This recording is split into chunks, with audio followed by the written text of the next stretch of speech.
EJ met June 9th, 2009. EJ and Adrian walked into the apartment complex gym, and you were there with two friends. EJ immediately locked eyes on you, started lifting weights that were much too heavy for his tiny frame. As he left the gym, he said the douches and the LA Lions, "Hey, check me out on TV tonight." Oh my god. A couple weeks later, you were at a 4th of July party that oddly was planned for July 11th. That was the first time you and EJ really got to know each other.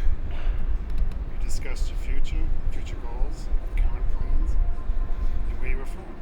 At least that's what EJ thought that you discussed. So all you remembered is thinking about how beautiful you are. The next 3 months, you two began the day with no plans to commit. The two of you were very content with not committing, which led to a very awkward meeting with your mother. You told your mother and EJ not to speak to each other. They were forced to sit at the same table and just stare at the ground. To this day, nobody knows what you were thinking. On October 13th, EJ finally decided it was time to make it official. As the two of you sat on the couch watching TV, he crawled into your lap, like the child that he is, asked you to be his part of your crowd. Oh my god. Oh my god. Oh my god. 2010 would be the year of firsts. Your first anniversary, your first 5K together, your first Valentine's Day. And did EJ make that a difficult Valentine's Day? With the best of intentions, EJ planned a nice hike to a waterfall that would leave you breathless. Unfortunately, EJ hadn't done his research, an important part of planning an adventure to a new land. The two of you arrived on the trail, which proved to be much more of an extreme challenge than a casual stroll. The two of you toughed it out and reached the end where the waterfall should have been. It was there, several miles in. The two of you were told the waterfall was at the top of what looked like the highest mountain in the world. There was no easy trail. If you wanted to reach the waterfall, you were going to have to climb uncovered rocks. EJ suggested you turn back. He took you for a dainty grove and wouldn't be willing to endure the hardships ahead. You took this opportunity, proving him wrong. You suffered cuts, grime, and physical exhaustion, but you made it to that waterfall. Your toughness for not one more reason. EJ fell deeper in love with you.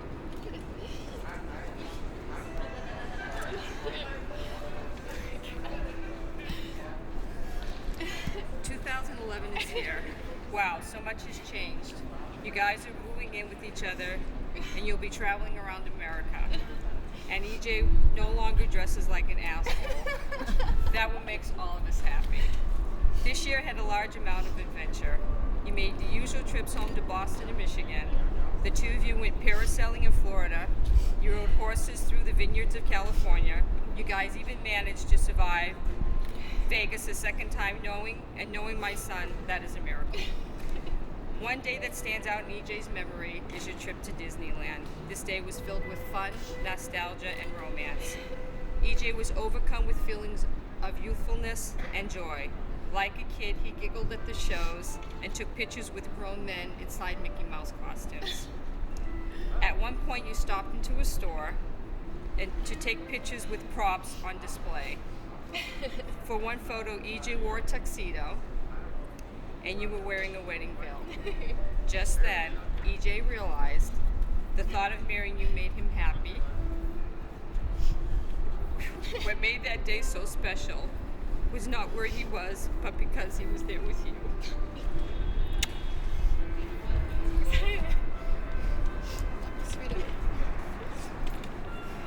Oh my God, it is really 2012. Can this really be the third year you guys are together? It seems like just yesterday, I was sitting with EJ and you instructed me not to talk to him. You actually thought he was temporary. Oops. This time, this was a big growing year for you two. You hosted your first dinner party. You started new careers years neither of you had envisioned for yourselves.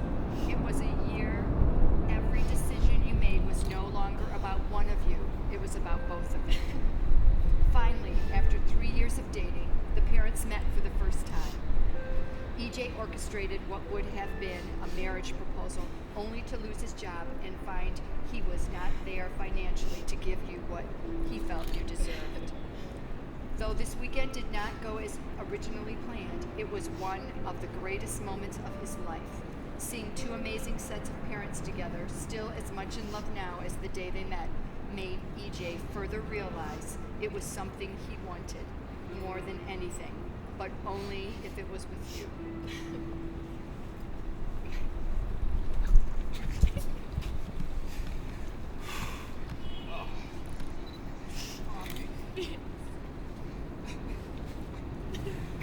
Spent 4 pacing years ago. I never felt the way I do that I have with anyone in my entire life. You make my bad days good, and you make my good days great.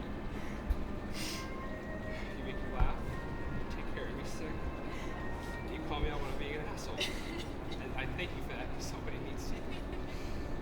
I can't remember my life before you. Waking up with you in the morning, going to bed with you at night, is the greatest part of my day. I love you so much. I love your kindness, I love your beauty, and I love your sense of adventure. I get to do more in life because I have you as my partner in crime to do that with. You're my everything. I'm so lucky that I met you. And I just love you. We spent four happy years, and I just feel like we make each other better. You're the Beyonce to my Jay. You're the lime to my Bud Light. You get my terrible sense of humor. We've had 4 fantastic years. I want 100 more. If you want to listen, would you do me the honor of marrying me?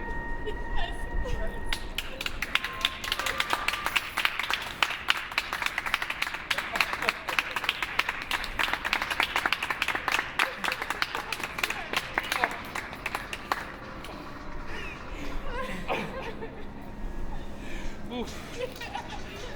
Oh, that was hard. Did you see that? Oh, God. I'm open fishing. I added size, but can't. Oh my god. Oh, that's perfect. Oh, shoot.